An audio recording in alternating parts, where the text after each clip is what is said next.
Hello, नमस्कार, good morning, welcome back to NR academy. ठीक है, तो आज कल हमने पढ़ा था वर्णमाला। क्या पढ़ा था हमने? वर्णमाला। तो वर्णमाला के कितने पार्ट होते हैं, वर्णमाला का मैंने कवर कर लिया था वर्णमाला। ठीक है, तो वर्णमाला दो प्रकार के होते हैं। इंग्लिश में तो भाई तीन प्रकार के होते हैं, इंग्लिश में सिर्फ हिंदी में सिर्फ हमारे दो होते हैं। तो जो मैंने कल स्वर बताया था, स्वर कितने होते हैं, स्वर के कितने भेद होते हैं, स्वर किसे कहते हैं, तो स्वर का डिफिनेशन A to Z मैंने जितना था 2-3 स्वर का डिफिनेशन मैंने दिखवा दिया था। तो स्वर में कितने भाग होते हैं, तो स्वर के 3 भाग होते हैं, फिर उसमें भी 3 भाग होते हैं, यानी कि स्वर के 3 भाग होते हैं, फिर उसमें भी 3 भाग होते हैं। वो मैंने अच्छी तरह से डिटेल्स में पढ़ा दिया है। तो उसको आप वीडियो एक बार पॉज करके देखेंगे तो हमारा पहला चैप्टर, दूसरा चैप्टर है वर्णमाला का। तो स्वर खाली मैंने पढ़ाया है। तो मैंने बोला था ना 3 से 4 पार्ट में हमारा क्या होगा, वर्णमाला, स्वर और व्यंजन हमारे खत्म होंगे। तो आज जहाँ तक कोशिश हमारी रहेगी व्यंजन खत्म करने की। ठीक है, तो हमारा स्वर कितने होते हैं, तो स्वर हमारे हिंदी में मैं बताया था 11 होते हैं। ट्यूशन में जो पूछे जाते हैं वैसे तो मौखिक हमारे जो होते हैं हमने पढ़ा है, बचपन से लिख पढ़ रहे हैं, तो 13 हमने लिखा पढ़ा है। तो बेसिक रूप से हमारे जितने ट्यूशन में पूछे जाते हैं वो कितने पूछे जाते हैं, 11। एक बार पॉज करके वीडियो देखेंगे तो पूरा समझ में आ जाएगा। आगे हमने बोला कि मूल स्वर, दीर्घ स्वर और संयुक्त स्वर। मैंने बोला मूल स्वर किसे कहते हैं, दीर्घ स्वर किसे कहते हैं, संयुक्त स्वर किसे कहते हैं, और उसके बाद उसमें भी 3 प्रकार के होते हैं। तो हाथ स्वर होते हैं, दीर्घ स्वर होते हैं, प्लुत स्वर होते हैं। तो मैंने अच्छी तरह से इसको डिटेल्स में इसको पूरा मैंने समझा दिया है। तो एक बार फिर से वीडियो देखेंगे, उसको पॉज करके देखेंगे तो पूरी आपको मैंने कह दिया ना कि एक बार अगर पढ़ लेंगे तो पूरा आपको आप एक बार वीडियो देखेंगे पूरा स्वर और व्यंजन याद हो जाएंगे। सिर्फ आप एक बार सही ढंग से लिख के उसको एक नोट्स बना लीजिए, एक बार देख लीजिए और बढ़िया से देख लीजिए 2 बार 3 बार। तो उसके बाद पूरा का पूरा आपका हाथ स्वर, दीर्घ स्वर, प्लुत स्वर पूरा कंप्लीट हो जाएगा। ठीक है, तो हमारे डिटेल्स जो रहेगा आपको बताया जाएगा। इसका PDF आपको भी मिल जाएगा, बना रहे PDF भी आपको मिल जाएगा। तो ये सारा आप पढ़ लेना, एक बार देख लेना। उसके बाद जो न समझ में आए उसके बाद मुझे कमेंट करके मुझे बताते रहिएगा। तो आज हम वर्णमाला पढ़ेंगे। वर्णमाला के स्वर पढ़े हैं तो स्वर हमने पढ़ा लिया है। तो आज हम पढ़ेंगे व्यंजन। तो व्यंजन मैंने बताया था, तो व्यंजन किसे कहते हैं, व्यंजन किसे कहते हैं। तो आप छोटा सा ऐसा मान के चलिए, मान लिए आप एक छोटा सी स्टोरी में बता दूं इसको शुरू करने से पहले। मान लो एक गांव में 2 लोग रहते थे, 2 घर रहता था। ठीक है, तो 2 घर रहता था। तो उसमें से एक का नाम था स्वर, एक का घर का नाम था स्वर, दूसरे का नाम था व्यंजन। क्लियर हो रहा है? एक का नाम था स्वर और एक का नाम था व्यंजन। तो स्वर जो था उसके लड़के घर पे रहते थे। क्या करते थे? घर पे रहते थे। तो अपना छप्पर ऊपर टूटता था, बिगड़ता था, तो अपना स्वयं बना लेते थे, ये अपना मरम्मत कर लेते थे। और जो व्यंजन के बच्चे थे वो मान लो इलाहाबाद या और जगह, दिल्ली और कई जगह पढ़ रहे थे, तो वो भाई आ नहीं सकते थे। तो ये व्यंजन क्या करता था, स्वर के पास जाता था और उसको बोलता था आप अपने बच्चों को भेज दो, हमारा थोड़ा मरम्मत कर दे। हमारा लेता था, किसी की सहायता नहीं लेता था। लेकिन व्यंजन क्या था कि वो दूसरे की सहायता लेता था। किसके पास जाता था? स्वर के पास। स्वर से बोलता था कि मुझे भी हेल्प चाहिए, अपने बच्चों को भेज दो, मेरा भी ये काम करवा दो। तो बोला ठीक है। तो अपने स्वर को भेज देता था, बच्चे उनके जाके तो उनका भी छप्पर क्या करते थे, बना देते थे। तो मान लो अब ये स्वर किसी की सहायता नहीं लेता था, लेकिन व्यंजन क्या कर रहा है, स्वर की सहायता ले रहा है कि नहीं ले रहा है? ले रहा है ना भैया। तो हमारा 3 या 4 जिस तरह से बोलना चाहो हर तरह से हम अपना डिफिनेशन बना सकते हैं। ऐसे स्वर यानी कि ऐसे वर्ड जो स्वर की सहायता लेती है उसे हम क्या कहते हैं, व्यंजन कहते हैं। वे वर्ड जो स्वर की सहायता ले या सहारे बोले जाते हैं उन्हें हम व्यंजन कहते हैं। मैंने भी बोला भाई जो सहारा लेता हो। एक बार कॉन्सेप्ट समझ में आ गया, पूरा वर्णमाला, व्यंजन, स्वर, रूप सबका आप डिफिनेशन बना के बता दोगे। और दूसरा स्टेज से मान लो वे वर्ड जिनका उच्चारण में वायु जो हवा हमारी निकलती है मुख में बाधित होती है, यानी मुख में बाधित होती है, उसे हम व्यंजन कहते हैं। मतलब जब हम कुछ वायु बोलते हैं या कुछ वर्ड बोलते हैं तो हमारे क्या मुख में कहीं ना कहीं स्पर्श करती है, टकराती है, उच्चारित होती है, तो वो संघर्ष करता है, तो हमारा वो क्या कहलाता है, व्यंजन कहलाता है। अब उच्चारण स्थान देख लो भैया। तो उच्चारण स्थान क्या है, तो उच्चारण स्थान देख लो, जो हमारे स्वर निकलते हैं, जो व्यंजन हमारे निकलते हैं, कहाँ से निकलते हैं, वो सारे व्यंजन हमारे आप पढ़ेंगे। ठीक, जैसे काकल्य, होष्ट, दंतक, ताल, मूर्धा, नासिक, ये टोटल मिला के कितने होते हैं? 6। 6 स्थानों से हमारे क्या, काकल को बोलते हैं कंठ भी बोलते हैं, कंठ है, कंठ बोलते हैं ना, जो हमारे यहाँ पर देखो यहाँ पर उठा हुआ होगा ना, इसको बोलते हैं कंठ। तो यहाँ पर रहता है कंठ, तो इंग्लिश में हम बोलते हैं वोकल कॉर्ड। तो ये कंठ जो होता है इसको हम क्या बोलते हैं, काकल। ठीक है, तो काकल हो गया, ओष्ठ हो गया, दंत हो गया, ताल हो गया, मूर्धन हो गया, नासिक हो गया। तो अगर मान लो अगर कोई गाड़ी, कोई भी ट्रेन, एक उदाहरण देख लो, कोई भी ट्रेन अगर वो चलेगी कहीं से, मान लो बनारस से चली ट्रेन, बनारस से टरी, तो वो उसका हर जगह स्टॉप होता है। तो कोई कोई किसी का कम स्टॉप होता है, मान लो बनारस से दिल्ली जाना है, तो कोई ऐसा ट्रेन होता है जो बनारस से चलेगी तो जंघई रुकेगी, बादशाहपुर, प्रतापगढ़, रायबरेली, ऐसे ही तो गाजियाबाद, फिर उसके बाद आपको दिल्ली पहुंचाएगी। और कोई कोई ट्रेन होता है यहाँ से चलेंगी सीधा प्रयागराज, प्रतापगढ़ से रायबरेली, रायबरेली से सीधा दिल्ली। या कोई ट्रेन होता है सीधा रुकती है दिल्ली, दिल्ली से सीधा लखनऊ, लखनऊ से सीधा दिल्ली। तो ऐसे ही बहुत सारी ट्रेनें हैं, तो कोई ना कोई स्टॉप तो रुकेगी ना भैया, रुकेगी कि नहीं रुकेगी। तो हमारे जो वर्ड होते हैं, जो शब्द होते हैं, जो व्यंजन होते हैं भैया, वो हमारे 6 स्टेशनों से होके गुजरती है। बात समझ में आ रही है। तो कहीं ना कहीं स्पर्श करेगी, कहीं ना कहीं टकराएगी। ये 6 व्यंजन कितने होते हैं भैया, तो अगर आप देखोगे तो व्यंजन आप लोगों ने पढ़ा था, व्यंजन हमारे कितने होते हैं, आप लोगों ने पढ़ा होगा कि 36 होते हैं। कितने होते हैं, 36 होते हैं। कभी कभी टीचर बता देते हैं 37 होते हैं, और जो हमारे 36 इससे मायने नहीं रखता है। और कभी कभी देखते हो ना कि अगर ट्यूशन में पूछा जाता तो 46 या कुछ भी ऐसे नॉर्मली लगा देते हैं, तो बोलते हैं ये सही है। नहीं, हम इससे मतलब नहीं है, हमें व्यंजन सिर्फ पूछा जाए, सिर्फ बोला जाए कि व्यंजन कितने होते हैं, हिंदी में व्यंजन कितने होते हैं। तो भैया हमारे व्यंजन कितने होते हैं, 33 होते हैं टोटल। जो मुख यानी कि मुख से बोला जाए, अगर व्यंजन देखा जाए तो टोटल ला के 33 व्यंजन होते हैं। ठीक, तो व्यंजन होते हैं। और ये कौन कौन से, पहला होता है स्पर्श व्यंजन, अंतस्थ व्यंजन और ऊष्म व्यंजन। पहला क्या होता है, स्पर्श व्यंजन। स्पर्श व्यंजन कौन कौन से होते हैं अभी मैं डिटेल्स में पढ़ूंगा। फिर उसके बाद होती है अंतस्थ व्यंजन, फिर उसके बाद होती है ऊष्म व्यंजन। आप लोग सोचोगे सर हमने तो पढ़ा है 4, ये बोलेंगे ना सर हमने 4 पढ़ा है, बुक में भी दिया है, अंतस्थ स्पर्श व्यंजन, अंतस्थ व्यंजन, ऊष्म व्यंजन, और हमारा चौथा होती है और करेंगे। पहले ये स्क्रीनशॉट लो, उसके बाद आगे चलते हैं और इसको नोट करते रहो। फिर उसके बाद मैं बताता हूँ कि कौन सा भी कैसे किस जगह पे पढ़ना रहेगा। ठीक है, चलिए। तो आपने देखा तो व्यंजन मैंने बता दिया था पूरा डिटेल्स। ठीक है, अब देखते हैं व्यंजन। तो व्यंजन की मैंने डिटेल्स यानी कि परिभाषा बता दी है, तो नोट डाउन के लिए। तो देखते हैं, तो भैया जो हमारा व्यंजन होता है क ख ग घ अंगा, च छ ज झ इया, ट ठ ड ढ अड़ा, त थ द ध न, प फ ब भ म, ये यहाँ तक ये हमारे क्या कहलाते हैं, स्पर्श व्यंजन। क्या कहलाते हैं भैया, स्पर्श व्यंजन कहलाते हैं। तो ये हमारे टोटल यहाँ से लेके यहाँ तक देख रहे हो ना, मैंने जहाँ तक लगाया, तो ये हमारे स्पर्श व्यंजन कहलाते हैं। ये कितने होते हैं टोटल मिला के, तो भैया ये टोटल मिला के 25 होते हैं। अगर तुमसे पूछा जाए स्पर्श व्यंजन, ये क्वेश्चन में आता है और पूछा भी जाता है कि भैया स्पर्श व्यंजन कितने होते हैं, तो भैया स्पर्श व्यंजन हमारे कितने होते हैं, टोटल मिला के 25 स्पर्श व्यंजन होते हैं। अब भाई कौन कौन से होते हैं, तो मैंने बता दिया ना, क से लेके क च ट त प, बात समझ में आ रही है।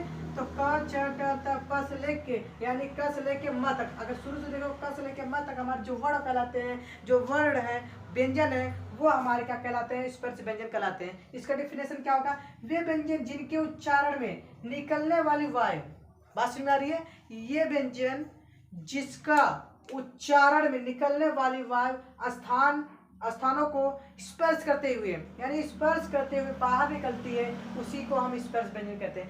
देखो यहाँ पर कि मैंने वो बता दे रहा हूँ, जैसे ये हमारा जीवा है, तो यहाँ से आवाज निकलती है, तो यहाँ से निकल के यहाँ से टकरा के चली जाती है, यहाँ से आती है और यहाँ पर टकराती है और सीधा निकल जाती है, तो हमारा क्या कहलाता है, स्पर्श व्यंजन कहलाता है। क्या कहलाता है, स्पर्श व्यंजन। चित्र भी ध्यान से देख लेना, चित्र नंबर 1, तो मैं स्पर्श में यानी कि कैसे कह रहा है, स्पर्श व्यंजन स्पर्श करते हुए यानी यहाँ आती है, टकराती है, स्पर्श करती है इसको, फिर इसके बाहर निकल जाती है, तो वो हमारा क्या कहलाता है, स्पर्श व्यंजन कहलाता है।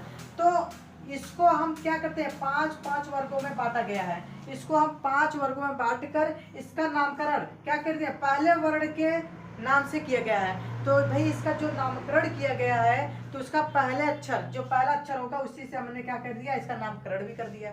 अगर भाई देखो बच्चे पैदा होते हैं तो भाई पंडित उंडित आते हैं, उसका नामकरण करते हैं कि नहीं करते हैं। कोई चीज़ नया मिलता है तो उसका क्या करते हैं, उसका जो जनरेशन में आता है तो उसको क्या करते हैं, तो नामकरण किया जाता है ना।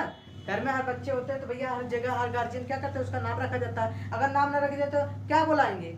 अगर मैं उसको रे करके बुलाऊं, इधर आओ रे, उधर जे रे, तो उसका तो कोई नाम नहीं है।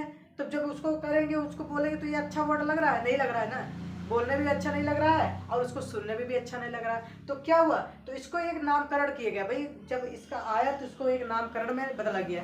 तो पहला वर्ग को यानी कि पहले का नाम से रखा गया, इसको क वर्ग, च को रखा गया च वर्ग, ट को रखा गया ट वर्ग में, त वर्ग और प वर्ग। इसी तरह से चारों को चारों यानी कि पांचों को, यानी ये देखो 1 2 3 4 5 और इधर से गिनोगे 1 2 3 4 5, तो भाई पांचों को पांचों वर्ग, इधर से भी 5 इधर से भी 5, ठीक है, इधर से भी 5 इधर से भी 5, तो टोटल मिला के पांचों को 5 वर्ग में बांटा गया है। तो भैया पांचों वर्ग यानी ये पांचों को 5 वर्ग में बांटा गया। तो क वर्ग, च वर्ग, ट वर्ग, त वर्ग, प वर्ग, इन सब वर्गों में उसको क्या किया गया है, भागा गया है। तो ये पहला हमारा है गया, ठीक है। अब इसका एक डिफिनेशन ऐसे ही, जो यानी उच्चारण यानी कि जीवा से, दांत से, मुंह से, मुख से स्पर्श करती हुई जाती है, उससे भी हम स्पर्श व्यंजन कहते हैं। इस मुख में किसको किसको, मुख से जब निकलेंगे तो होठ, दांत, जीभ, ठीक है। उसके बाद क्या होता है, तालु, तालु मूर्धन से टकराते हुए बाहर निकलती है, तो उसको हम क्या कहते हैं,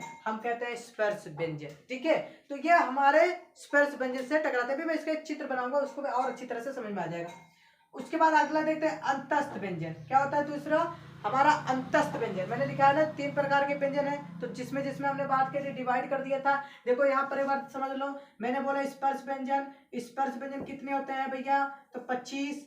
उसके बाद अंतस्थ व्यंजन, अंतस्थ व्यंजन कितने होते हैं, 4। फिर उसके बाद उस व्यंजन, उसमें भी कितने होते हैं, 4। तो टोटल मिला के आप जोड़ोगे तो 33, कितने मिलेंगे, 33। तो भैया ये मूल स्वर हमारे होते हैं, यानी मूल व्यंजन हमारे यही होते हैं। तो जो मूल व्यंजन होते हैं हमारे कितने होते हैं, 33 होते हैं। उसके बाद हम स्पर्श व्यंजन यानी संयुक्त व्यंजन में अभी पढ़ाऊंगा, संयुक्त व्यंजन कैसे होता है, क्या होता है, तो मैं आपको बताऊंगा, ठीक है। तो अंतस्थ व्यंजन क्या होता है, तो वे वर्ड जो वायु के उच्चारण के बहुत हल्का सा स्पर्श करते हुए उसे बाहर निकलती है, स्पर्श करते हुए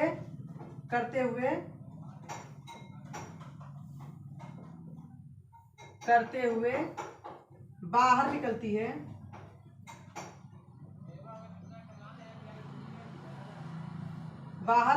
है, उसे हम अंतस्थ व्यंजन कहते हैं। बात समझ में आ रही है। जब वर्ड जैसे बोला जाए, जैसे यहाँ पर एक चित्र देखो, जैसे ये स्पर्श व्यंजन है, तो ये स्पर्श व्यंजन है, तो यहाँ से बोला गया कोई वर्ड तो हल्का सा, यानी हल्का सा, मैंने बोला क्या, हल्का सा स्पर्श करें, यानी जैसे ये है, अब इसी से हल्का सा स्पर्श करते हुए बाहर निकल जाती है, यानी हल्का सा टच करती है और निकल जाती है। टच भी नहीं करती, सिर्फ उसके बगल से गुजर जाती है। कभी कभी ऐसा लगता है ना, कोई चीज रहता है तो तुम्हारी एकदम जस्ट बगल से निकल जाता है, तुम्हें आभास भी नहीं होता, हल्का सा पता चलता। तो वैसे ही तो हल्का सा टच करते हुए, हल्का सा स्पर्श करते हुए बाहर निकलती है, तो उसे हम स्पर्श व्यंजन करते हैं। बात समझ में आ रही है, चित्र समझ रहे हो। उसके बाद आपको पूरी आप अपने हाथ से बना सकते हो भाई, डिफिनेशन अपने हाथ से बनाओगे। उसके बाद क्या होता है, हम यानी इसे हम अर्धस्वर भी कहते हैं। क्या कहते हैं भैया, अर्धस्वर के भी नाम से जानते हैं इसको अर्धस्वर भी कहते हैं। खास करके हम य और व को रखते हैं स्पर्श व्यंजन में, ठीक है। उसके बाद होता है हमारा ऊष्म व्यंजन। क्या होता है भैया, ऊष्म व्यंजन कितने होते हैं, किसे कहते हैं, तो उसमें वे व्यंजन जिनके उच्चारण में, जीवा उच्चारण में स्थान जो होता है एकदम समीप से निकल जाती है। क्या होती है, जैसे यह उच्चारण है, यहाँ से आती है, इसके जस्ट समीप से क्या करती है, निकल जाती है। यहाँ से आती है एकदम समीप से, अब टच भी नहीं करती है, हल्का से उसके बाहर ही रह के क्या करती है, निकल जाती है, यानी घर्षण करते हुए, यानी रगड़ते हुए, घर्षण करते हुए जब बाहर निकलती है, तो उसको हम क्या कहते हैं, ऊष्म व्यंजन करते हैं। और यहाँ पर जब घर्षण होती है भैया, जब यहाँ पर घर्षण होती है तो इसमें से एक उष्मा निकलती है। क्या निकलती है, उष्मा। जब घर्षण होगा भैया, किसी किसी का रगड़ेगा तो क्या होगा, उष्मा तो निकलेगा ही निकलेगा। जब उष्मा निकलती है तो उसी को हम क्या कहते हैं, ऊष्म व्यंजन कहते हैं। और इसमें हवा हवा जो होती है गर्म निकलती है। क्या निकलती है? गर्म। अभी स ख स ह को बोलोगे इसमें गरम गरम हवा निकलेगी। जब गरम गरम हवा निकलेगी तो उसे हम क्या बोलते हैं? ऊष्म व्यंजन। क्लियर हो रहा है? सारा डिटेल समझ में आ रहा है? हाँ, इसमें अभी हमें और पढ़ेंगे कौन सा होता है अल्प प्राण, महाप्राण, अघोष, सघोष, सारा मैं डिटेल्स पढ़ूंगा इसको। ठीक है, तो ये आपको समझ में आ गया स्पर्श व्यंजन किसे कहते हैं? तो स्पर्श व्यंजन वे व्यंजन जो वर्ण एकदम क्या करते हैं? टकराते हुए यानी निकल जाती है, जो स्पर्श करते हुए निकल जाती है उसी को हम स्पर्श व्यंजन कहते हैं। और दूसरे वर्ड में 3 वर्ड में यानी 3 डिफिनेशन का कोई से इसमें से कोई बोल दो, कोई दिक्कत नहीं है। या आप बोल सकते हो होठ, जीभ और दांत से हमारे कोई वर्ड टकराती है तो उसे भी हम क्या बोलते हैं? स्पर्श व्यंजन कहलाते हैं। और अंतस्थ व्यंजन क्या होता है? वे वर्ड जो वायु के उच्चारण स्थान से क्या करती है? बाहर निकल, एकदम समीप से आके होके टच करती हुई हल्का से निकल जाती है, उसे हम क्या बोलते हैं? अंतस्थ व्यंजन। या इसको एक नाम से और जानते हैं, अंतस्थ व्यंजन क्या कहते हैं? अंतस्थ। अंतस्थ वैसे जो या र तो जोर जोर पड़ता है वो पेट पे पड़ता है। क्या पड़ता है? पेट पे पड़ता है। जब इसे पेट पे पड़ता है तो उसे बोलते हैं अंतस्थ व्यंजन। तो इसको बोलते हैं पेट का भी व्यंजन बोला जाता है। तो वैसे भी नॉर्मली हम पढ़ने के लिए, ये ध्यान रखने के लिए, जो वर्ड पेट पर जोर पड़ता है पड़ती है तो उसे हम क्या बोलते हैं? अंतस्थ व्यंजन कहते हैं। और जो वर्ड में बोलने में उसमें गरम गरम हवा बाहर निकलती है तो उसे हम क्या बोलते हैं? ऊष्म व्यंजन कहते हैं। क्लियर हो रहा है? अब हमारा अगला स्टेप रहेगा छत्रज्ञा। और ये आगे देखते हैं। तो हमने बोला था, तो अब पढ़ते हैं। क्या पढ़ेंगे? क्या पढ़ेंगे भैया? यहाँ तक ऊष्म व्यंजन पढ़ा दिया ना? हाँ, देख लो, ऊष्म व्यंजन को हम संघर्षी व्यंजन भी कहते हैं। ध्यान से रखना भैया, ऊष्म व्यंजन को हम संघर्षी व्यंजन भी कहते हैं। ध्यान रखना, क्वेश्चन में पूछा बताइए, बोलता है कि कौन सा संघर्षी व्यंजन है, तो संघर्षी व्यंजन भी दे देता है कभी कभी। संघर्षी व्यंजन कौन दे देता है? तो यहाँ पर आपको ऑप्शन दे देगा 3 4 5 ट्यूब, तो 1 देगा, 2 देगा, 3 दे देगा और 4 भी दे देगा। तो बोलेगा इसमें से संघर्षी व्यंजन मान लो यहाँ पर दे दिया च म और दे देगा, मान लो यहाँ पर ल दे देगी। अब यहाँ से पूछेगा उसमें संघर्षी व्यंजन कौन है, यानी कि संघर्षी व्यंजन कौन है? संघर्षी व्यंजन कौन सा होता है? तभी मैंने बताया ना, जो संघर्ष करता हुआ यानी घर्षण करते हुए, संघर्ष करते हुए निकलती है बाहर, तो उसे हम क्या कहते हैं? संघर्षी व्यंजन भी कहते हैं और उसमें व्यंजन भी कहते हैं। तो यहाँ पर आपका सा ऑप्शन सही होगा, क्योंकि यहाँ पर भी देख लेंगे तो च म नहीं होगा, ल नहीं होगा, सा होगा कि नहीं भी? तो ये उसमें संघर्षी व्यंजन कहलाता है। ठीक है, ये क्वेश्चन में से पूछे जाते हैं। तो आगे देखते हैं। तो हमने बताया, अब देखो हमने बोला कि संयुक्त व्यंजन, तो संयुक्त व्यंजन किसके कहते हैं? तो इसका मतलब होता है क्या? जुड़ा हुआ। क्या होता है? जुड़ा हुआ। अब जुड़ा हुआ का मतलब होता है कम से कम 2 वर्ड जुड़े होते हैं। कम से कम कितने वर्ड जुड़ेंगे? 2 वर्ड जुड़ेंगे। जैसे मैंने बोला प और त्र, तो जोड़ेंगे तो ये पत्र बनेगा। तो ये जुड़ा हुआ स्वर थोड़ी है, ये वर्ड है भैया। मैंने बोला क्या? 2 वर्ड जुड़े हुए होंगे, लेकिन किस तरह से? अगर मैं इसको जोड़ूंगा तो एक वर्ड ये होगा और एक वर्ड ये होगा, तो ये बन जाएगा भैया शब्द। क्या बन जाएगा? शब्द बनेगा कि नहीं बनेगा? शब्द बन के तैयार होगा ना भैया। तो ये जुड़ा हुआ थोड़ी है, ये जुड़ा हुआ है, लेकिन जिस तरह से हम संयुक्त व्यंजन को जोड़ना चाहते हैं उस तरह से जुड़ा नहीं हुआ है। तो जब हम उस तरह से जोड़ेंगे तो किस तरह से जोड़ेंगे? तो नीचे देखते हैं, तो परिभाषा में क्या लिखा गया है? जब एक आधा व्यंजन, जब एक आधा व्यंजन, आधा व्यंजन जैसे मान लो यहाँ पर क हो गया, क को आधा कर लेते हैं, उसके बाद पूछता पूरा व्यंजन। अब पूरा व्यंजन मान लेते हैं यहाँ पर ख। बात समझ में आ रही है? आधा क और ख जब जोड़ेंगे तो ये किसका निर्माण करेंगे? छत्र का निर्माण करेंगे। तो भैया मैंने बोला जब आधा क और आधा ख, यानी कि जब एक आधा व्यंजन और एक पूरा व्यंजन आपस में जुड़ जाते हैं, आपस में जुड़कर जो एक नया व्यंजन का निर्माण करती है, उसी को हम बोलते हैं संयुक्त व्यंजन। बात समझ में आ रही होगी हमारी? हम समझ रहे हैं, हमारी बात समझ में आ रही है? तो आधा का, तो आधा का और पूरा ख जो हमारा बना वो छत्र, तो हमारा पूरा निर्माण हुआ है, इसी को बोलते हैं संयुक्त व्यंजन। ये नहीं कि चप हो गया और इसी आधा जोड़ देंगे ला, तो ये जोड़ेंगे तो भैया हमारा चल बन के निर्माण होगा। ये तो पूरा स्पर्श व्यंजन तो नहीं कहलाएगा। अगर यहीं पर बोला जाए आधा ज धर इया, तो ये हमारा क्या बन के निर्माण होगा? ज्ञा बन के निर्माण होगा कि नहीं भैया? तो यहाँ पर देख लो, तो भैया छत्र के बनाने के लिए आधा क और ख, आधा क और ख ज मिले हैं तो छत्र के निर्माण किए हैं आधा त और र, तो त्र का निर्माण किए आधा ज और य का ज्ञा का निर्माण किए आधा स और र, तो टोटल मिला के स्र का निर्माण। ये टोटल मिला के कितने होते हैं भैया 4। तो संयुक्त व्यंजन कितने होते हैं ये भी देता है, और संयुक्त व्यंजन इसमें से कौन है तो 4 ऑप्शन दे देगा, ऐसे लिख के दे देगा, कुछ ऐसे लिख के दे देगा, कुछ ऐसे लिख के दे देगा, तो 3-4 ऑप्शन आपको लिख के दे देगा कि यहीं से एक व्यंजन से उठा के 3-4 ऑप्शन दे देगा, बोलेगा इसमें से संयुक्त व्यंजन कौन सा है। तो भैया संयुक्त व्यंजन आपके यही होते हैं छत्रज्ञा, ठीक है, स्र छत्रज्ञा, ये टोटल मिला के आपके क्या होते हैं संयुक्त व्यंजन कहलाते हैं। अब इधर देखो, जब हम कुछ कोई वर्ड बोलते हैं तो क्या बोलते हैं, कोई भी वर्ड हम अगर बोलते हैं वर्ड बोलते हैं तो हमारे क्या यहाँ से कंठ से क्या होती है बाहर निकलती है। तो भैया जैसे मैंने यहाँ पर स्ट्रेच बनाया है, तो जैसे ये हमारा कंठ होता है, ये काकल भी बोलते हैं, मैंने भी लिखा है काकल भी बोलते हैं और कंठ भी बोलते हैं। तो कंठ से जब ऊपर जाओगे तो यहाँ पर आपको क्या मिलेगा ताल मिलेगा, क्या मिलेगा ताल। जब आप लोग कभी कभी जब मार्केट में जाते हो तो पानी पूरी खाते हो, फुल्की जिसको बोलते हैं पानी पूरी, तो जब पानी पूरी खाते हो फुल्की खाते हो तो देखते हो तो ऊपर आपको ज़्यादा पानी पूरी खा लेते हो तो क्या करता है ऊपर से आपका छिल जाता है, कभी कभी वहाँ से क्या होता है निकल जाता है, वहाँ से चमड़ा क्या करता है निकल जाता है, तो वही हमारा क्या कहलाता है तालु कहलाता है, वही हमारा क्या कहलाता है तालु कहलाता है। उसके बाद उसके जस्ट आगे आओगे तो दांत और बीच के कॉम्बिनेशन में देखो, दांत के जब आगे जाओगे थोड़ा भाग क्या होगा उठा होगा। यहाँ पर देखो ये मान लो ये दांत है तो दांत से पहले यहाँ पर देखो यहाँ पर हल्का सा उठा होगा, देखोगे ना, वो हमारा मूर्धन कहलाता है। क्या कहते हैं मूर्धा या मूर्धन कहते हैं, क्या बोलते हैं मूर्धन कहते हैं, क्या बोलते हैं मूर्धन, ठीक है।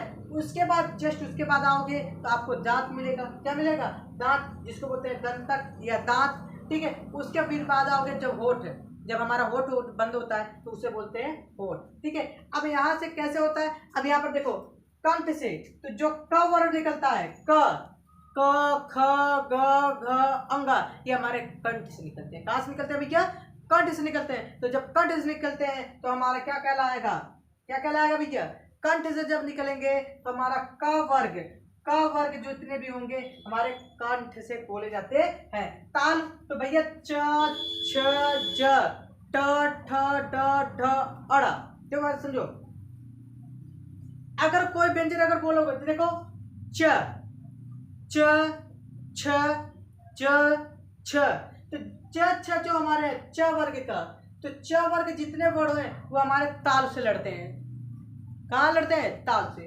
अब मूर्धन के ट, अब देखो जब जीभ बोलोगे तो जा के मूर्धन, जहाँ पर मूर्धन रहेगा यानी जो दांत के पहले ऊपर वाला हिस्सा जो रहेगा वहां पर लगेगा, तो ट वर्ग जो हमारे होते हैं वो हमारे मूर्धन में जाके टकराते हैं। और उसके बाद त, अगर त देखोगे तो जीभ हमारा सीधा दांत के नीचे आके दबता है, त थ, और हमारा दांत जो होता है जीभ जो होता है हमारे दांत से लड़ता है या दांत को स्पर्श करते हुए निकलता है, तो हमारा त थ द द न, यानी त वर्ग जो होता है वो टोटल हमारे क्या होते हैं, ये हमारा क्या कहलाता है दंतक कहलाता है। दांत से बोलता है दंतक बोल सकते हो, दंतक कह दो कोई दिक्कत नहीं है। दंतक वर्ग कौन सा, ये क्वेश्चन पूछा दंतक वर्ग कौन से है या उसमें से दंतक व्यंजन कौन सा है, तो आपको 4 ऑप्शन दे देगा, बोलेगा छाट उसमें से दंतक व्यंजन कौन से। तो आपको अगर पता रहेगा भाई दंतक त थ द ध न, भाई त थ द ध न में से कुछ सॉरी त थ द ध ओ हाँ त थ द ध न, यानी दंतक वर्ग यानी त वर्ग जितने भी आएंगे हमारे क्या होंगे दंतक वर्ग कहलाएंगे। तो जब दंतक वर्ग त थ द ध न में से 5 में से कुछ भी एक भी दे देगा, अब आप मूल के लगा लोगे भाई दंतक वर्ग हम तो पता है, और इसे मूर्धन दे दिया होता है ट ठ ड ढ अड़ा होता है, तो ट वर्ग जितने भी हमारे मूर्धन से लगते हैं वो हमारा आ जाएगा। ताल वर्ग च छ ज ज य जो हमारे मिल जाए। उसके बाद जैसे होठ, तो होठ हमारे देखो प फ वर्ग, यानी प वर्ग जितने भी होते हैं, प वर्ग कितने भैया प वर्ग जितने भी वर्ड बोले जाते हैं पांचों का पांचों वो हमारे क्या कहलाते हैं, वो होस्ट कहलाते हैं। क्या बोलते हैं होस्ट कहते हैं या होठ कहते हैं, होठ से बोले जाने वाले वर्ड। तो ऐसे ही हमारे जो शरीर होते हैं ये पांचों, यानी यहाँ से वर्ड निकलेंगे तो यहाँ से वर्ड निकलेंगी तो हर स्टेशनों से ये गुजरते हुए, जिसका जो रूटीन है च वर्ग, तो च वर्ग अपने यहाँ पर तालु में आके रुकेगी, फिर उसके बाद दिल्ली से बाहर निकाल देगी, दिल्ली निकाल देगी या मुख से बाहर निकाल देगी। ठीक है, उसके मान लो यहाँ हमारा प्लेटफॉर्म नंबर 1 बनारस हो गया, ये हमारा दिल्ली प्लेटफॉर्म हो गया। ठीक है, बात समझ आ रही है। तो यहाँ से बनारस से चली तो क वर्ग यहीं से कंठ से निकली और सीधा सीधा दिल्ली आ गई। बात समझ में आ रही है, यानी कंठ से निकले, कहीं टकराई नहीं, सीधा दिल्ली पहुंच गई, वो हमारा क्या कहलाएगी, कंठ वर्ग। उसके बाद दूसरा तालु से टकराई, उसके बाद फिर बाहर आई। बात समझ में आ रही है, तालु से टकराई फिर बाहर आई, वो हमारा दूसरा स्टॉप से रुकी। और फिर उसके बाद ट वर्ग, तो ट वर्ग हमारा मूर्धन, यानी तीसरे स्टॉप पे, दूसरे स्टॉप नहीं रुकी, सीधा तीसरे स्टॉप पे रुकी और सीधा बाहर आ गई। ठीक है, वैसे ही फिर कंठ से उठी, फिर उसके बाद चौथे स्टेशन पर रुकी, फिर बाहर आ गई और एक लास्ट में रुकी, फिर सीधा बाहर चली गई। यानी कि ऐसे ही, तो जो यानी कि स्टॉप है तो वो अपने स्टॉप को देखते हुए सारी गाड़ियां वहां से रुकते हुए जाती है। तो वैसे हमारा भी वर्ड है, इसको बोलते हैं क्या, ये देखो ये चौकोर बना रहे हैं नहीं, ये चौकोर बना रहे हैं नहीं, चौकोर, ये 4 वर्ग बना रहे हैं, इसको वर्गीय व्यंजन भी कहते हैं। ये क्वेश्चन में पूछा जाता है, अब जाता है कि भैया आपका वर्गीय व्यंजन कौन सा होता है, वर्गीय व्यंजन कौन सा होता है, और क्वेश्चन ऑप्शन दे दिया था। उसके बाद ये वर्गीय वर्ग यानी क से लेके म तक, यानी क वर्ग से प वर्ग तक ऐसे दे दिया, ट वर्ग से संयुक्त व्यंजन तक, ऐसे ही 4 ऑप्शन आपको दे दिया था, आपको छाटना था। तो भैया आपको पता होगा कि वर्गीय व्यंजन किसे कहते हैं, तो क वर्ग से लेके यानी क वर्ग से लेके प वर्ग तक हमारा क्या कहलाता है, वर्गीय व्यंजन कहलाता है। आपको अच्छी तरह से समझ में आ गया, तो हमारे सारे व्यंजन आपको कंप्लीट हो गए कि नहीं। हाँ देखो, यहाँ पर थोड़ा सा स्टेप रह गया था, अल्प प्राण, महाप्राण, अघोष और सघोष।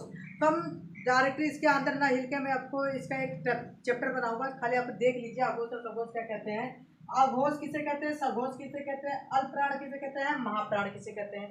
तो भैया देखो, जो पहला अक्षर यानी गिनती काउंट बोलो, 1 2 3 4 5, मैंने 5 को वर्ग में, 5 वर्गों को मैंने 5 को वर्ग में डिवाइड किया था, तो उसके ऊपर वाले मैंने एक वर्ग ले लिया, ये ऐसे कर लेते हैं। तो इसमें से आपको जो क वर्ग है यानी क च ट त प, ये वाला वर्ग, ठीक है, ये वाले वर्ग को मैंने क्या किया, अल्प प्राण में, सॉरी, इसको रखा गया अब सघोष में, अघोष और सघोष। तो भैया पहला अक्षर जो पहला रहेगा, ये पहला और दूसरा, पहला और दूसरा, ये हमारा पहला, यानी इतना ध्यान रखना, 12 याद कर लोगे तो पहला और दूसरा, क्या बोला मैंने, 12 याद करोगे तो पहला और दूसरा, और स खड़कोड़ वाला स, सॉरी खड़कोड़ वाला सा, सिटी वाला सा और सरोता वाला सा, ये हमारे किस में आते हैं, अघोष में आते हैं। किस में आते हैं, अघोष में। और सघोष में कौन आता है, तो सघोष में 345 याद रखना। 345 मतलब क्या होता है, 3 नंबर, 4 नंबर, 5 नंबर। उसके बाद या रा ला व और ह, या रा ला व और ह, ये हमारे क्या कहलाता है, सघोष। क्या कहलाते हैं, सघोष वर्ड कहलाते हैं। ठीक है, तो ये सघोष क्या बोला जाता है, सघोष वर्ड कौन सा है, और यहाँ पर डाल दिया, बोला सघोष वर्ड कौन से हैं, ऑप्शन दे दिया, स ल, उसके बाद बोल दिया प और च, ऐसे वर्ड दे दिए। अब इसमें से ऑप्शन आपको लगाना है, पहला, दूसरा, तीसरा, चौथा। अब इसमें से बोला गया कि भैया यहाँ पर आपका यानी कि सघोष, यानी कि सघोष वर्ड कौन सा कहलाता है, तो सघोष वर्ड यहाँ देखो, यहाँ पर देखो स हो नहीं सकता, स क्यों है, स किसमें है, अघोष में है, ये हो ही नहीं सकता। अल्लाह क्या है यानी कि सघोष में है, तो सघोष पूछा ही था भैया, तो सघोष हमारे यही तो ठीक हो। अप्पा देखो प इसमें है, तो ये वर्ड में अल्प प्राण में आता है, अल्प प्राण में ये है। उसके बाद फिर बोला च, तो भैया च प्राण हमारा अघोष में आता है, तो ये होगा नहीं, मेरा सघोष पूछा ना, ये चुना होकर सिर्फ एक ही मिल रहा है ना। ऐसे ही आपके क्वेश्चन पूछा जाता है, तो क्वेश्चन में यही चीज पूछा जाता है, भैया सघोष किसे कहते हैं, अघोष किसे कहते हैं, और सब ऑप्शन दे देगा आपको, आपको छाटना रहता है। ठीक है, ऐसे ही आते हैं। और अल्प प्राण और महाप्राण किसे बोलते हैं, तो भैया जिसको बोलने में कम समय लगता है, अल्प प्राण। इसका मैं डिफिनेशन लिखवाऊंगा, अभी ये तो मैं सिर्फ आपको बता रहा हूँ, जिसको आगे याद करना है तैसे याद कर सकते हो। अल्प प्राण जिसको बोलने में कम समय लगता है उसको हम अल्प प्राण कहते हैं, और जिसको वर्ड में बोलने में ज्यादा समय लगता है उसको महाप्राण कहते हैं। बोलो क कम समय लगा रहा, तो भैया का हमारा अल्प प्राण कहलाता है। ख हमारा ज्यादा समय लग रहा, महाप्राण हो गया। फिर उसके बाद ग कम समय लग रहा, अल्प प्राण हो गया। फिर घ, फिर अंग। तो ये हमारे दोनों क्या होता है महाप्राण। पहला पहला और हमारा तीसरा, पहला और हमारा तीसरा, पहला और तीसरा अल्प प्राण में आते हैं, और दूसरा चौथा पांचवा ये हमारे महाप्राण में आते हैं। बात समझ में आ रही है? अल्प प्राण महाप्राण किसे कहते हैं? तो भैया जिसको बोलने में कम समय लगे वो अल्प प्राण, जिसको बोलने में ज़्यादा समय वो लोग महाप्राण बोलते हैं। उसके बाद अघोष और सघोष समझ में आ गया होगा 100%। चलिए, तो हमारा कुछ बाकी रह गया था, तो उत्सृप्य व्यंजन या उत्क्षिप्त व्यंजन कहते हैं। अब ये क्वेश्चन पूछा जाता है उत्सृप्य व्यंजन या उत्क्षिप्त व्यंजन। तो पहले उत्सृप्त बोला जाता, उत्सृप्य व्यंजन बोला जाता था, लेकिन अब इसका नामकरण भाई थोड़ा बोलने में अजीब लगता था, इसका उत्क्षिप्त व्यंजन नाम रखा गया। क्या बोला गया था? उत्क्षिप्त व्यंजन। भैया ये क्वेश्चन में मिलता है, आप जब पढ़ोगे तो पता चलेगा उत्क्षिप्त व्यंजन कौन होते हैं। तो भैया वे व्यंजन जिनके उच्चारण में जीवा झटके से, जीवा अपन जीव झटके से क्या करती है, झटके से ऊपर की ओर उड़ती है, उसे आप उत्क्षिप्त व्यंजन कहते हैं। क्या कहते हैं? झटके से ऊपर की ओर, जैसे ठ ठ और ढ ढ ढ ढ। ये हमारा क्या, जो नीचे बिंदी लगी हुई है इसकी वजह से ये क्या कर रहा है, ये क्या कर रहा है, झटके से उठ रही है। क्या कर रही है? झटके से उठ रही है और झटके से ऊपर जा रही है। फिर उसके बाद उसी को हम क्या बोलते हैं? उत्क्षिप्त व्यंजन कहते हैं। हमारे उत्क्षिप्त व्यंजन सिर्फ दो होते हैं। कितने होते हैं? उत्क्षिप्त व्यंजन दो होते हैं। जैसे अभी ये देखो, जैसे हमने लिखा है कुछ उदाहरण, जैसे सड़क सड़क सड़क, उसके बाद मेढक मेढक। तो ये हमारे क्या कहलाते हैं? ये हमारे उत्क्षिप्त व्यंजन कहलाते हैं। और खास बात देखो, इसमें हम द्विगुण व्यंजन भी कहते हैं। इसे हम क्या बोलते हैं? द्विगुण, द्विगुण भी व्यंजन भी कहते हैं। कभी कभी ये ड ढ क्या होता है, व्यंजन भी आता है, और ये कभी कभी होता है वर्ण भी उत्क्षिप्त करती है और मात्रा भी संयुक्त रहता है। ये वर्ण भी होता है और इसमें मात्रा भी होती है। तो ये मात्रा वाला है तो उत्क्षिप्त में, और ये मात्रा न रहे यानी अंग वाला मात्रा न रहे तो ये क्या कहलाती है? टटा टा डा आड़ा में आपने पढ़ा ही है, तो वो हमारा क्या कहलाती है? व्यंजन कहलाती है। तो वर्ण भी उत्क्षिप्त करती है और व्यंजन भी यानी मात्रा भी उत्क्षिप्त करती है। तो इसी को हम बोलते हैं द्विगुण। इसके अंदर दो गुण पाए जाते हैं। कभी कभी देख रहे हैं बहुत गुणी आदमी है, तो बहुत गुणी का मतलब क्या होता है? जिसके अंदर गुण भरा हुआ होता है, तो इसके अंदर दो गुण भरे पड़े हुए हैं। तो कभी कभी ये मात्रा हो जाता है, तो कभी कभी ये वर्ण हो जाता है। तो उसी के आधार पर देखते हैं। उसके बोलते हैं अयोगवाद। हमने अभी एक संयुक्त व्यंजन पढ़ा था, नहीं पढ़ा था? तो भैया उसमें संयुक्त व्यंजन पढ़ा, संयुक्त स्वर पढ़ा था, और हाथ स्वर, दीर्घ स्वर और प्लुत स्वर पढ़ा था। उसी में मैंने एक स्ट्रक्चर रह गया था जिसको बोलते हैं अयोगवाद, या जिसको बोलते हैं यानी कि अंग और अ। अंग और वो जो अ है वो हमारे अयोगवा कहलाते हैं। आ तो मतलब होता है नहीं, योग को मतलब होता है जोड़ना या जोड़ना, जोड़, वा मतलब वाहन करना, बुलाना जिसको बोलते हैं। तो वे वर्ड जो ना तो स्वर से जुड़ते हैं और ना ही व्यंजन से, बल्कि वो अपना अलग से सत्ता स्थापित करते हैं, तो भैया उसी को हम बोलते हैं अयोगवाद। क्या बोलते हैं? अयोगवा स्वर कहलाते हैं। तो वो हमारे कितने होते हैं? तो भैया अंग जो होता है, अनुस्वर भी बोला जाता है, आ को विसर्ग बोला जाता है। क्यों बोला जाता है? देखो अंग अंग अंग बोलोगे तो ये नाक से हवा निकलती है। कहाँ से निकलती है भैया? नाक से। जब ये नाक से निकलती है तो उसको बोलते हैं अनुस्वर। अब जब विसर्ग होती है तो मुंह और नाक से दोनों से निकलती है, तो या अनुनासिक बोलते हैं, नासिक और अनुनासिक।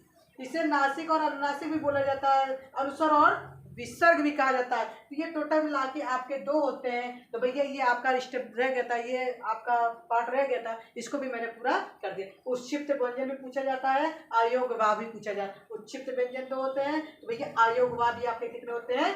दो होते हैं। ये सीधी सारी डिटेल्स आपको पढ़ा दिया गया है। अब ये मुझे नहीं लगता कि आपको हिंदी में कोई रोक सकता है। आप अच्छी तरह से पूरे हिंदी के ग्रामर को आपने कवर कर लिया है। अब उसके बाद हमारा रह जाएगा संज्ञा। तो संज्ञा पढ़ाने के लिए हम अगला स्टेप देखते हैं। तो फिलहाल अभी आपको ये पूरा याद करना है, लर्न करना है, उस वीडियो को देखना है, सब्सक्राइब करना है, और हमारा वीडियो अगर आपको पसंद आते है इसको सेंड करो, दूसरों को फॉरवर्ड करो, उसको भी बोलो भाई हाई स्कूल तक तो पढ़ना है, इंटर तक तो पढ़ना ही पढ़ना है। और आप ये जो पढ़ ले रहे हो, मेरी गारंटी है आपको तैयारी के बेसिस पे, तो तैयारी के बेसिस पे इससे अच्छा प्लेटफॉर्म नहीं मिल सकता। आपका पूरा पूरा यहाँ पे तैयारी भी हो जा रही है भैया। कक्षा क्लास 1 से उठाओ और हाई स्कूल इंटर भी पढ़ो, लिखी होती है हिंदी की, पूछे जाते हैं कुछ क्वेश्चन, तो वहाँ पर आपकी मेन इम्पोर्टेंट है, ठीक है। उसके बाद तत्सम तद्भव है, ठीक है। तो सेट ढेर सारे हमारे हैं, तो आपको मैं संज्ञा पढ़ाऊंगा। तो मैं कह रहा हूँ ना कि संज्ञा आप देखते ही दूर से पहचान जाओगे कि ये कौन सी संज्ञा है, कौन सा वर्ड है जो ये संज्ञा कहला रही, कौन कौन से एक एक वर्ड दूंगा, एक एक वर्ड आपको पहचान। जैसे मैंने यहाँ पर लिखा वह घर जाता है, वह घर जाता है, आप देखो वह क्या है, प्रोनाउन है, क्या है, प्रोनाउन है। प्रोनाउन जिसको बोलते हैं क्या, सर्वनाम।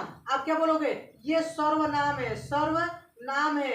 और घर हमारा है क्रिया, सॉरी क्रिया हमारा जाना होता है, क्रिया हमारा क्या है, जाना, जिसको बोलते हैं संज्ञा सर्वनाम विशेषण क्रिया विशेषण, ठीक है। तो क्रिया भी कहलाता है, घर हमारा विशेषण कहला जाता है। ऐसे ही पूरा देखते ही एक सेंटेंस देखोगे तो पूरा पूरा आप पूरा संज्ञा आपके पूरा डिटेल्स आप बता दोगे कि कौन कैसे। अभी मैंने स्टार्ट क्या किया है, सिर्फ मैंने आपको 0 लेवल से भी स्टार्ट किया है। आज हमारा संज्ञा और जितने भी व्यंजन है, व्यंजन के जितने पार्ट्स है, वर्णमाला से लेके मैंने स्टार्ट किया था 0 से स्वर और शब्द और अक्षर किसे कहते हैं, अक्षर का आशा करता हूँ कि ये पूरा आपको समझ में आएगा। और इसको फॉलो करो, सब्सक्राइब करो, ठीक है।